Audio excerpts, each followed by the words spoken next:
Okay, so we are getting started here. Thank you for joining us for the Rockland Chamber Alliance's virtual networking meeting throughout the pandemic. And as it subsides, we have done several of these just to keep our chambers of commerce across Rockland County engaged and focused on not just economic development, which we'll be talking about today, but also keeping together as business communities that help Rockland to thrive. I'm your host for today, Tom Osa. Today's agenda is going to be fairly simple. We're going to introduce each Chamber of Commerce, and then we're going to bring in our speaker for today. Very happy to have Ed Day, County Executive Rockland, on the wire with us. So each Chamber of Commerce, just so you know, we have approximately 9 chambers of commerce across Rockland.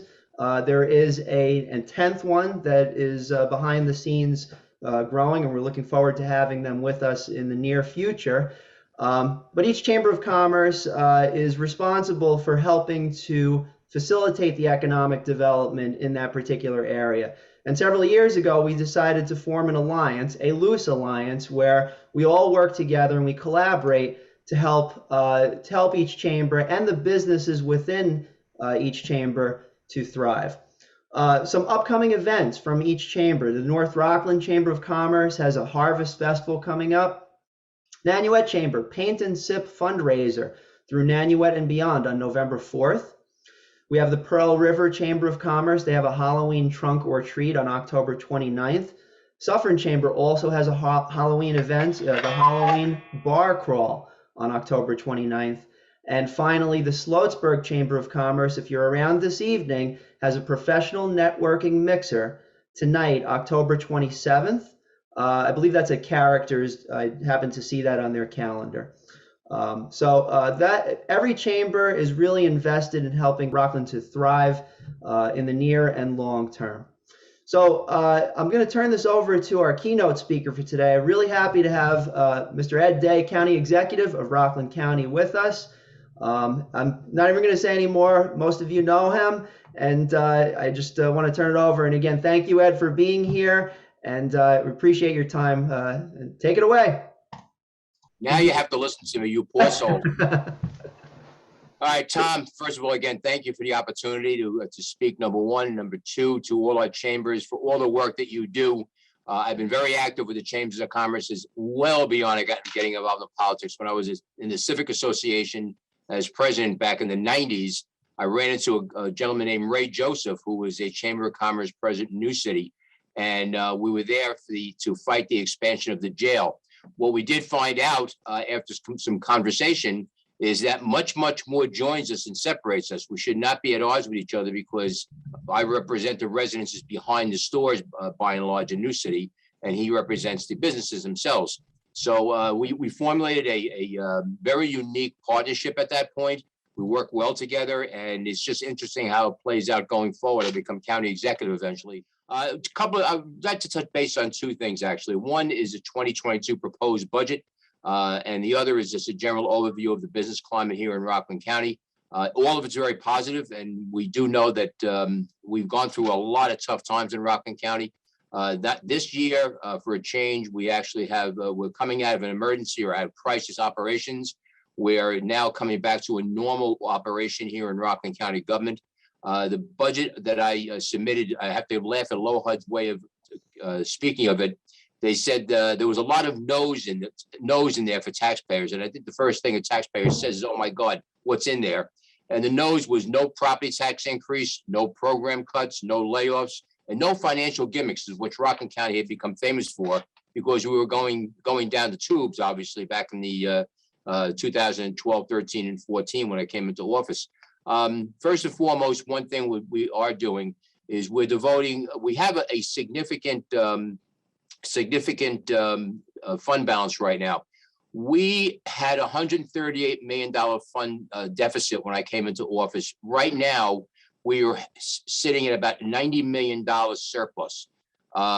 Typically, with a budget of our size, we should be looking at having a $60 to $70 million surplus, given the size of our $774 million budget. So we are actually ahead of that. And it's interesting how that happened. When COVID hit, I said very clearly to my staff, I've seen this movie before, And I didn't like the ending last time, which was referring back to 2008, where we saw a tsunami coming, and the administration prior to me really did very little to try to, fend off the inevitable damage that was going to be coming our way. We did not do that in Rockland County government. We're not going to see this problem again. We were projected, NISAC and the Controller's Office projected $108 million deficit over 2 years from COVID. First of all, thankfully, that did not occur. What did occur, we took a $40 million hit. Now, we instituted austerity measures, hiring freeze. We looked at things such as not just what we're spending and what can we save money, but also what we're not spending and what can we freeze and put onto the other side of the ledger. When it was all said and done, we were so successful at emergency measures in Rockland County government that we ended up underspending our budget by $65 million.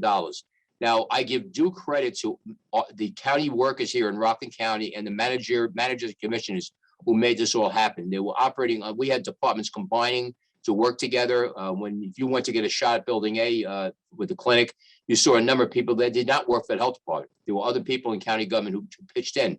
It was just it was a remarkable thing to see. And of course, we know you can't function that way all the time. And we were at breakneck speed for months. We got through that. So now we're getting back to our organization, back to functioning under normal circumstances. So we ended up with again, the $25 million surplus based upon our actions we took going back to early 2020. Some of the things that are in the budget that are notable, we are devoting $10 million of that surplus towards open space. Open space was designed to not just protect the environment, but also protect against overdevelopment, where inappropriate overdevelopment in particular. Now, obviously, for open space purchases, we need a willing seller. That goes without saying. But some of the results of open space that goes back to when my predecessor was in office include Haverstraw Bay Park, which is a tremendous place to go to. And there was a number of years it's done. Cropsey Farm, county partnered with the state and the town to purchase that property and prevent a significant increase in population in that area. And I always give credit to Jim and Pat Cropsey for their unselfishness in being the pioneers when it came to open space. So our bond ratings have worked out. It has really been tremendous. We've had about 14 bond ratings since we came into office. And what that does, just to we always give this in ways that make more sense beyond to financial people. The highway garage right now that we're building, which was well overdue to have, we're able to bond that, and we saved $2.5 million in bonding. If we had to borrow that money or bond that money, the way where we were a few years back, we would have been $2.5 million more. We refunded some of the older bonds. We saved $4 million there. So this is where some of the things that we're doing that never makes the front page of the paper, but actually helps us, maintain a good operation here in county government, and to do so without increasing taxes. Again, like I said, we have a 0% tax increase this year. Another thing that we are doing with this budget is we're investing in our fire training center. We're having a capital project for a new burn building, a new fire truck that was necessary up there. We are looking at non-for-profits who have they've been sucking wind also, as we all have been for a year and a half. We've put money aside for negotiations if they are in a situation where there needs to be more funding for what they do. There's no longer a giveaway system here in county government, which it was years ago. Organizations would make applications to the legislature. Legislature would use their own good judgment. It sounds wonderful, and they would give money away. But there was very little, if any, monitoring and oversight. What we did here when I first came into office, and it took some battling at the time, because we were taking authority away from the legislature, and that didn't go over well. And I understand that. But at the end of the day, my responsibility was the taxpayers to make sure that any money we're spending is being spent appropriately. And honestly, the organizations had no problems whatsoever with that. They were used to having that as part of what they do on a day-to-day basis. So we've added some funding to that area. So organizations that truly are in need of additional funds to do the things that we want them to do, because they can do it less expensive than Rockland County government can. We want that money available. We put money in the contractual reserve fund. Again, we're recognizing that our contracts are running out. We are going to be honest and open about this and recognize the fact that there will be increases. That's just the reality of it all. We don't want to go into deficit to do that. We want to make sure we have a cushion to accomplish negotiations to get that done. Again, as I mentioned before, the garage, where the sheriff right now, the old garage, we're going to repurpose that right now with the sheriff's office jail transport unit, and also the probation department will be moving into parts of that will be office space. Obviously we're still working on increasing the use of the Pomona complex, which really is just a great place for people to work, obviously. And look, we've been prudent and proactive. We're going to continue to do that. We're doing this while we're paying down a $13.2 million yearly payment for a deficit bond, which had to be taken out back in 2014. So we'd have enough cash flow to function. Some of you may recall that the third week of January, when I first came into office in 2014, my finance commissioner came downstairs and said, "Boss, we just made payroll. We have $42,000 in the bank." And I just stared at him like, oh, look, I knew we were in bad shape as a legislator. I had no idea it was that bad. But to have $42,000 in the bank with a $700 million budget just tells you just how bad we were, the bad shape we were in. So, what I leave with all of you is that right now, county is doing well. County government's doing well. We have. I'm going to get into the business climate in a second, but we are looking now down the road to solidify a position to make sure that we continue the good work we've been doing, whether it be from a fiscal perspective, economic development. We've added $8 billion in ratables here in Rockland County. That's bringing taxpayers here, which helps us moderate the need for getting any additional funding from anyone. And again, you're seeing the results last year. A 0.9% property tax increase. This year, a 0% property tax increase. My goal here, especially when the $13.2 million is paid up in 2023, and one of the reasons why I am running for re-election, is to make sure that money goes back to the people of Rockland County. They suffered tremendously in the 2010s because of a lot of mismanagement going on. They've earned that right to get some of that fund back.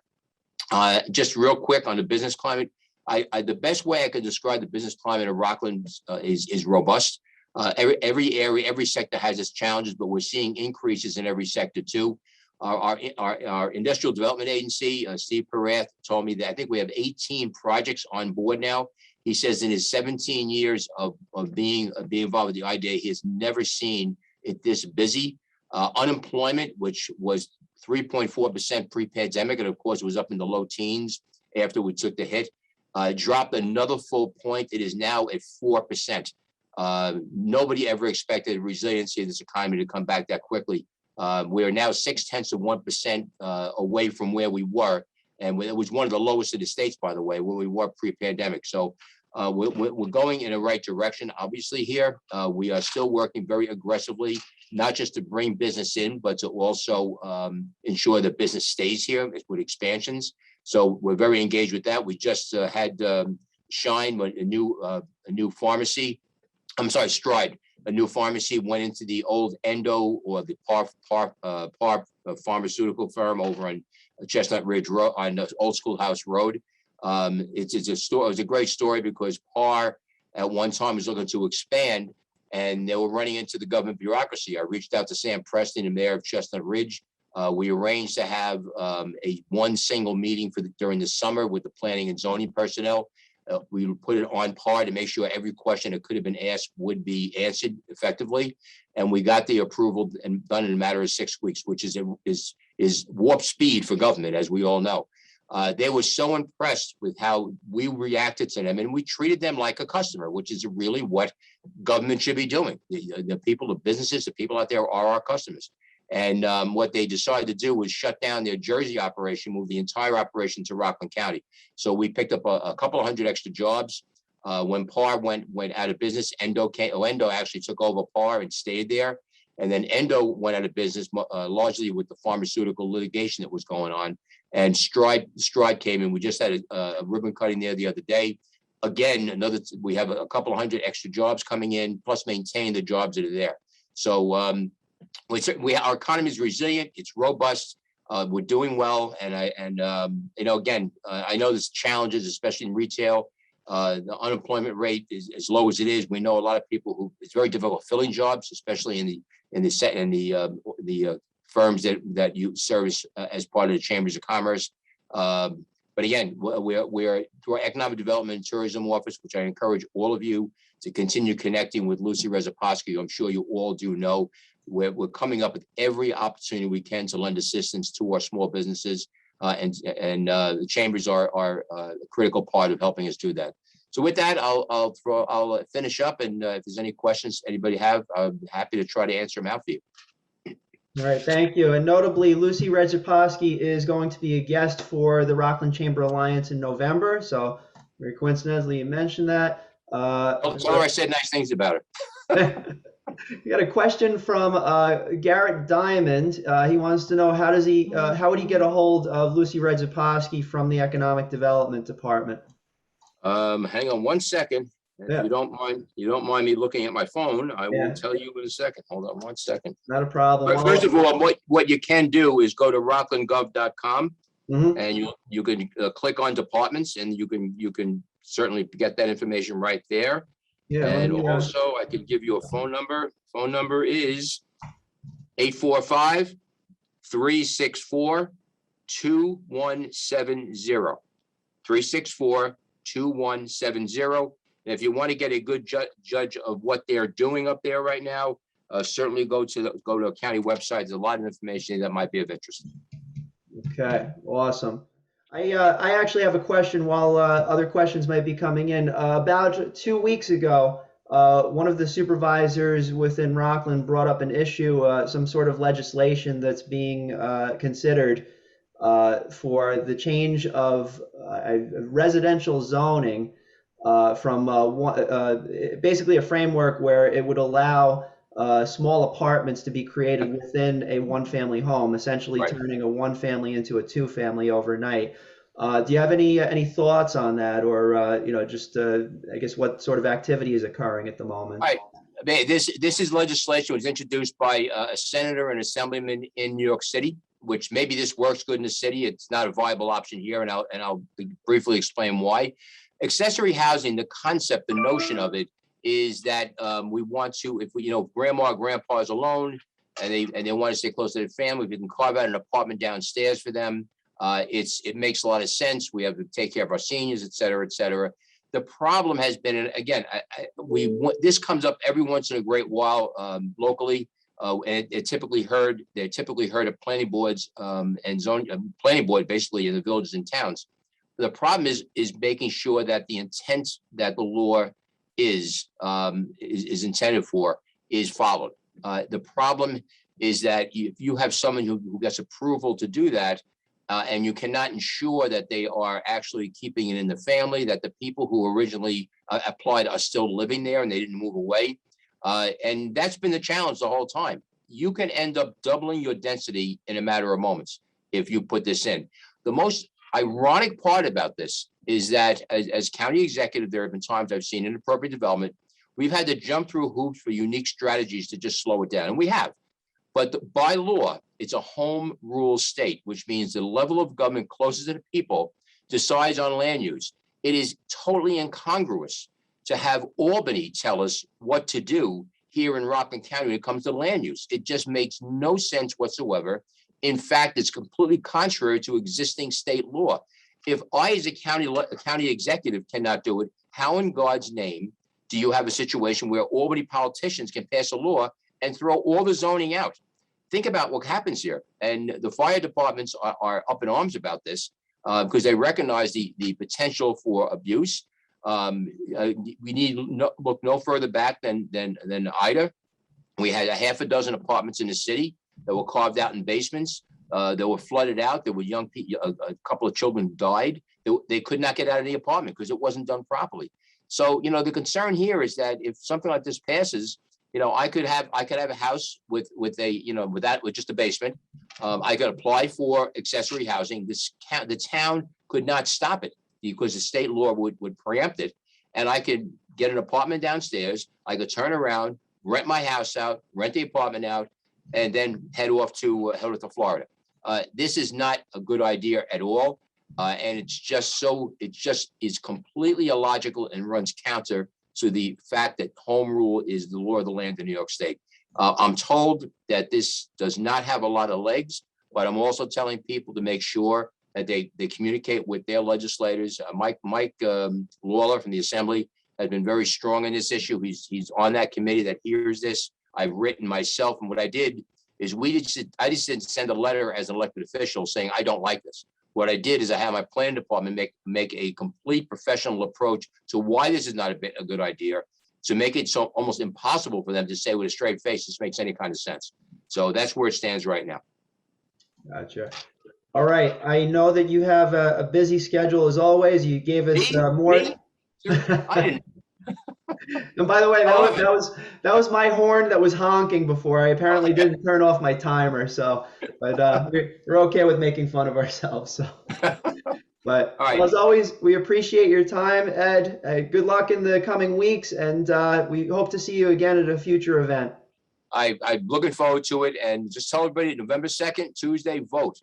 And I'll just let it go at that. Please vote. It's the lowest turnouts we have are local elections, and the most important elections we have are local elections. So please go out and vote on Tuesday, November 2nd. All right. Thank you. County Executive Ed Day. Thanks for having me. Next thing that we have, just want to bring up our screen again. So some of the chamber events that we have coming up, we'll bring up toward the end, but we got a very robust calendar of different things that are going on. You see that we have up at the North Rockland Chamber of Commerce, we have the Harvest Festival Awards tomorrow, October 28th. We have Steve Poreth, who Ed Day brought up. He's going to be speaking at the North Rockland Chamber of Commerce membership breakfast on November 9th. And we have the annual holiday concert coming up. I want to take a few moments to introduce someone that has helped along very much with these video presentations, especially during 2020, because we did a lot of these in a format known as the Friday Forum. Ed Day was a part of it, as well as several other individuals across Rockland that are invested in the future of Rockland. But I wanted to very briefly introduce Debbie Studnitzer. I'm actually going to put you on as a panelist. And listen, Debbie, thank you for being here. Hi, Tom. Yeah. Thanks for inviting me. Yeah. It's a pleasure to be able to speak to the Chamber Alliance. The Workforce Development Board really is interested in connecting with the chambers and providing resources and helping in terms of businesses, because part of what we do is about partnerships, and chambers and developing the workforce is what we're about. We're connecting the workforce development with economic development, and we are tasked with directing funding to create employment for dislocated workers, youth, adults, with an emphasis on those who have barriers to employment. I'm just going to give you a little background about the Workforce Development Board. We work with and oversee Rockland Works, which is Rockland County's one-stop career center under the direction of Stephanie Campasso. While we work with the Rockland Works, we do our business with many partners, and our partners is what allows us to do our work into the community in a more granular level. I'm just going to highlight a few of those partnerships today. One of those partnerships is RCC. We've been working with Dean John Leandra and his Skills Academy. And what we've been doing there is we've been providing customized programs and credentials for businesses. We've had businesses approach us and they're having trouble getting the right candidates, and we've followed up. And because of this, I'm just going to give you some examples of some new programs which are need specific to businesses in our county. One being advanced manufacturing. That program starting in November. And we're also with RCC is starting an emergency medical technicians training. So those are direct responses to businesses reaching out in terms of employment needs. We also have a current initiative to provide emerging adults 18 to 25 who meet the qualifications with skills and on-the-job training, leading to well-paying jobs. We're working again with many partners, county government, community-based organizations, because as part of that, wraparound services and being in touch with the local community is an integral part of the success of this program, as well as businesses. Employers through this program are eligible for 50% reimbursement on the salary during the training program. And if you have any interest, please contact us in regard to this. Ed Day had mentioned Lucy Rezaposky. We also work closely with the County Office of Economic Development and Tourism. And as a matter of fact, on November 19th from 4 p.m. to 8 p.m., the Rockland County Tourism, Rockland Works, and the WDB of Rockland County will host our inaugural Rockland Works Hospitality and Tourism Fall Festival at the Palisades Center Mall. It's kind of a unique idea in that we're combining a job fair with the opportunity to showcase our area. So it's a perfect opportunity for those seeking employment in hospitality and tourism, and for those interested in learning what the county has to offer. More information on that will be out soon. Finally, I just want to highlight three things. We work with our partners is what makes our work successful. We need our partners, whether it's business, higher ed, or career center. We work with closely. We work to make sure that we're working with organizations that can provide wraparound services. And of course, we're highlighting the target sectors in our county. We are here for you. If your business or you feel, please reach out to me and we can help you either to direct you to the proper partner or help you directly. And again, thank you to Tom and the Rockland Chamber Alliance for this opportunity. And we hope to hear from you. Thanks, Tom. You're welcome. Thank you very much, Debbie. Much appreciated. And we'll be certainly speaking via email multiple times throughout the week. That's true. Yep. I'm just going to highlight once again the upcoming chamber events. We have the North Rockland Chamber has the 2021 Harvest Festival Awards. The annual holiday concert is coming up. Actually, we got another event that was mentioned. I'll bring it up here. The Nanuet Chamber has the Pain and Sip fundraiser on November 4th. You can check them out on their website. Pearl River Chamber and Suffern Chamber both have a Halloween event on Friday, October 29th. Last minute mention, there's also a mixer on November 9th at Finks, located in Suffern, on November 9th. And finally, if you're around tonight, the Sloatsburg Chamber is having a professional networking mixer. Please contact the Sloatsburg Chamber of Commerce for that.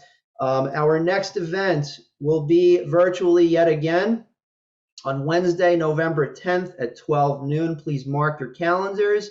And the way that we'll probably move forward is we'll have one keynote speaker.